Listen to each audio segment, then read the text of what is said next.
본 영상은 언론에 보도된 부동산 관련 기사들을 참고하여 시청자의 이해를 돕기 위해 내용을 요약 정리한 정보 제공 목적의 콘텐츠입니다. 기사의 전문은 각 언론사에 있으며 모든 저작권은 원저작자에게 있습니다. 안녕하세요 여러분. 오늘은 1월 27일 부동산 시장의 핵심 뉴스 10가지를 빠르게 정리해드리겠습니다. 최근 부동산 시장에 어떤 변화가 일어나고 있는지 함께 살펴보시죠.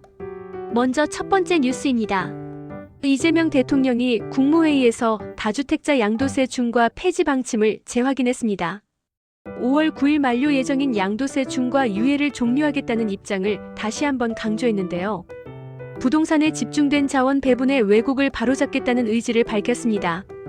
다주택자분들은 세금 부담이 커질 수 있으니 주의가 필요하겠습니다. 두 번째는 용인 반도체 클러스터 소식입니다. SK하이닉스가 용인 반도체 클러스터 1기 팹 완공 시점을 앞당기고 투자 규모를 무려 600조 원 수준으로 확대한다고 발표했습니다. 이에 따라 주변 지식산업센터와 비주거용 부동산의 투자자들의 관심이 급증하고 있습니다. 용인 지역 부동산 시장에 큰 변화가 예상되는 상황입니다.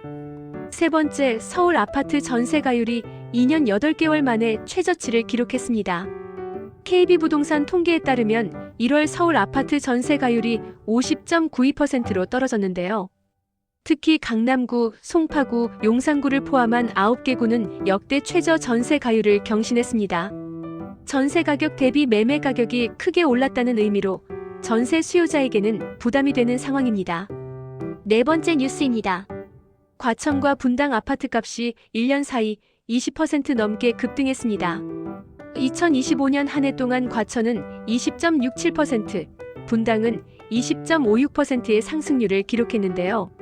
서울 집값 상승의 영향이 인접 지역으로 확산되면서 수도권 전역의 집값이 들썩이고 있습니다. 다섯 번째, 서울 아파트 매매가가 1년간 19.3% 상승했습니다. 서울 아파트 평균 매매 가격이 15억 2,162만 원을 기록했는데요. 같은 기간 전세 가격 상승폭 5.8%의 3배가 넘는 수치입니다. 매매 시장의 상승세가 전세 시장보다 훨씬 가파른 것을 확인할 수 있습니다. 여섯 번째는 보유세 관련 소식입니다.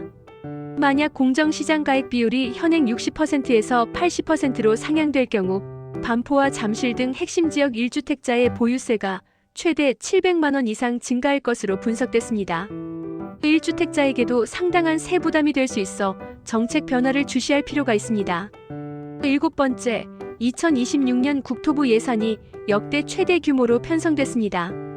62조 8천억 원의 예산이 확정됐지만 건설업계는 원가 상승폭에 미치지 못한다며 아쉬움을 표했습니다.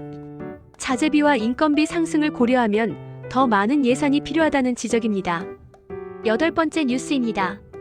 1015대책으로 서울 전역과 경기 12개 지역이 규제지역과 토지거래 허가구역으로 지정됐습니다. 이로 인해 매물 잠김 현상이 발생하고 있는데요. 규제 강화로 실거래가 줄어들면서 시장 유동성에 영향을 미치고 있습니다. 아홉 번째, 2026년 전세 가격 전망입니다. 주택산업연구원은 올해 전세 가격이 전국적으로 2.8%, 서울은 4.7% 상승할 것으로 예상했습니다. 전세 수요자들에게는 부담이 커질 전망이니 전세 계약 시 신중한 판단이 필요하겠습니다. 마지막 10번째 뉴스입니다.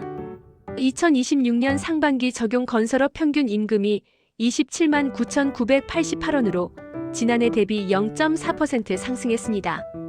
하지만 표준시장 단가 인상률은 2.98%에 그쳐 건설업계는 원가 부담을 호소하고 있습니다. 이상 1월 27일 부동산 뉴스 탑 10을 알아봤습니다. 양도세 중과 폐지, 전세 가율 하락, 규제 강화 등 다양한 변화가 예상되는 만큼 부동산 시장에 관심 있으신 분들은 지속적인 모니터링이 필요하겠습니다. 오늘 영상이 도움이 되셨다면 구독과 좋아요 부탁드립니다. 감사합니다.